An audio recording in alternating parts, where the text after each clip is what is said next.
Donc aujourd'hui, on peut se poser la question que finalement, on n'a plus besoin d'aller chez le médecin. Hein.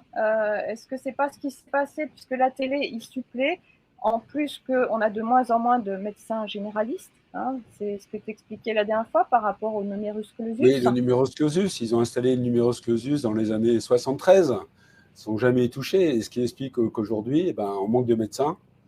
Hein, c'est incroyable. Dans les Donc campagnes, on n'a plus de médecin généraliste à une époque où M. Douste-Blazy a imposé le médecin traitant. Hein. Donc voilà. Et maintenant, là, on trouver un arrive. médecin traitant, ça devient très très compliqué.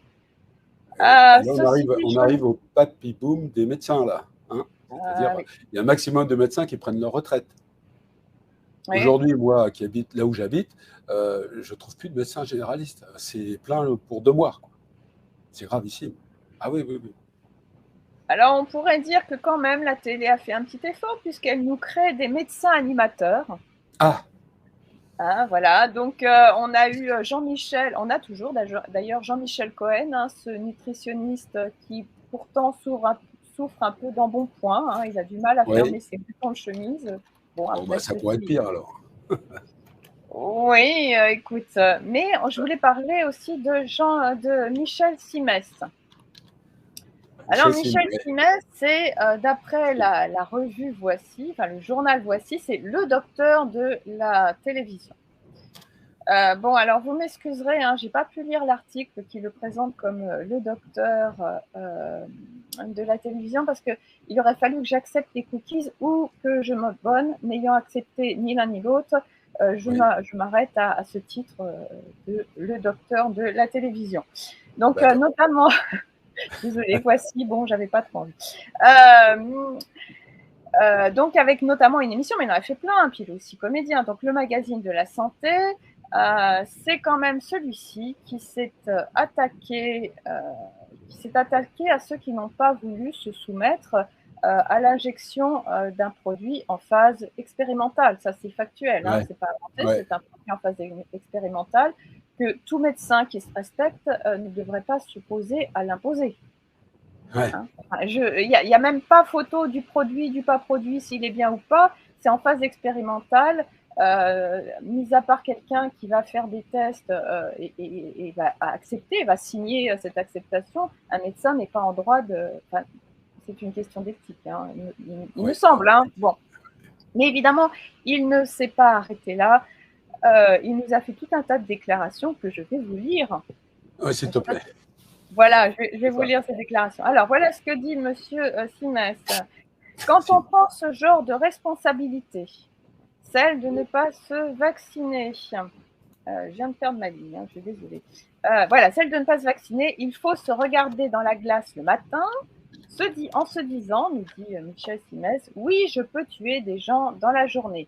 Et, bon, il a le sens du drama quand même, hein, ce monsieur. Ah, Il ouais. nous dit aussi, le virus circule encore.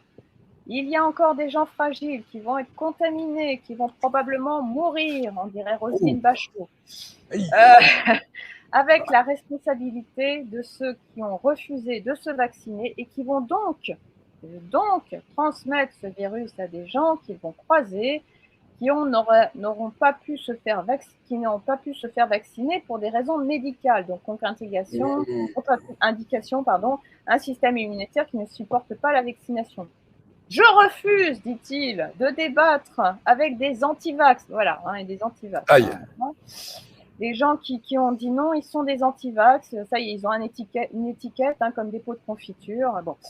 Ça fait 1 an, dit-il, qu'on explique les risques qu'on prend pour soi et surtout pour les autres. 1 an qu'on explique dans liberté, égalité, fraternité. Il y a aussi fraternité, nous dit-il.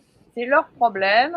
Mais je pense qu'un jour, c'est un peu long, hein, mais bon, Oui, s'il il te plaît. faudra demander des comptes, ce monsieur aime bien parler, visiblement, à ceux qui ont été médecins ou infirmières, bon apparemment il ne parle pas des infirmiers, et qui ont refusé de se faire vacciner pour des raisons qui leur sont probablement personnelles. Bah oui, c'est vrai que Mon corps m'appartient. à une Voilà, une injection expérimentale, c'est vrai que c'est personnel.